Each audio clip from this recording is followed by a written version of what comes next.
Welcome to Amazing World Channel. Published 0339 EDT, 9 October 2017. Updated 0358 EDT, 9 October 2017. Theresa May will warn the EU that the ball is in your court today as the latest round of Brexit negotiations gets underway. The Prime Minister is signalling a tougher approach as pressure grows on Tory benches for Britain to defy Brussels' demands on money and citizens' rights.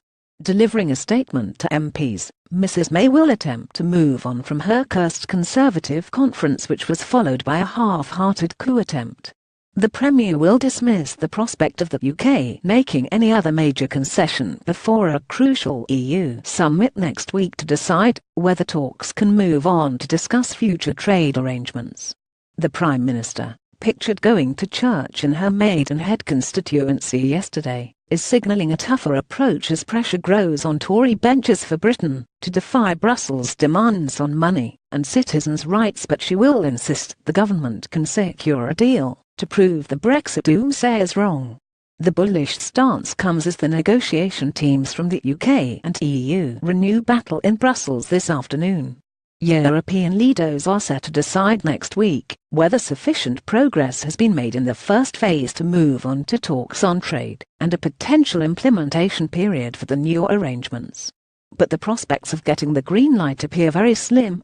EU Commission President Jean-Claude Juncker has said it will take miracles, while the European Parliament overwhelmingly passed a motion last week saying more needed to be done. A Danish minister today warned the EU against playing games by blocking trade talks, saying it was not rocket science to strike an agreement between the two sides. Christian Jensen told The Guardian in any political negotiations, there is not enough time, not enough money, not enough this, not enough that. This is part of the game, because what we are dealing with here is not rocket science. We are not speaking about putting a man on Mars or solving the problem of CO2 emissions. We are now on the same page. In my view, it is rather important we get into a more close and more speedy process on concluding some of the issues. Meanwhile, senior Tory backbencher Bernard Jenkins urged Mrs May to dig in and defy the EU. They are just stringing us along, and there comes a point when you have to dig in, he told BBC Radio 4's Today programme. Mrs May will appear before MPs to update them on her speech in Florence, which made significant concessions in a bid to secure a breakthrough.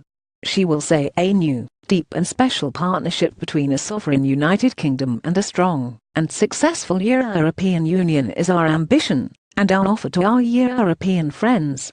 Achieving that partnership will require leadership and flexibility, not just from us, but from our friends, the 27 nations of the EU.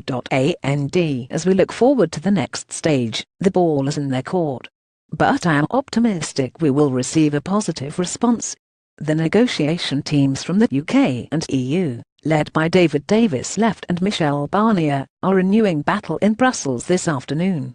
The negotiations are entering the fifth round, with a decision due on whether they can progress to issues of future trade, because what we are seeking is not just the best possible deal for us, but also the best possible deal for our European friends too. She will acknowledge that progress will not always be smooth, but will seek to strike a positive note about the Brexit process. By approaching these negotiations in a constructive way, in a spirit of friendship and cooperation, and with our sights firmly set on the future, I believe we can prove the doomsayers wrong, she will say. I believe we can seize the opportunities of this defining moment in the history of our nation. The Prime Minister will also attempt to reassure business leaders that their Brexit process is on track as she hosts a meeting with leading industry figures on Monday.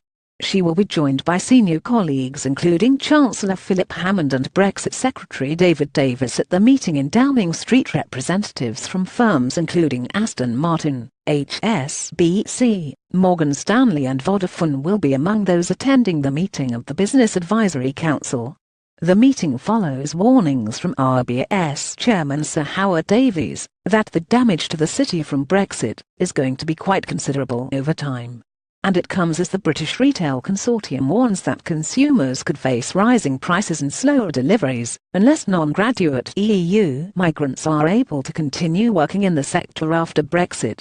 EU Commission President Jean-Claude Juncker has said it would take miracles for the talks to progress to cover trade this month.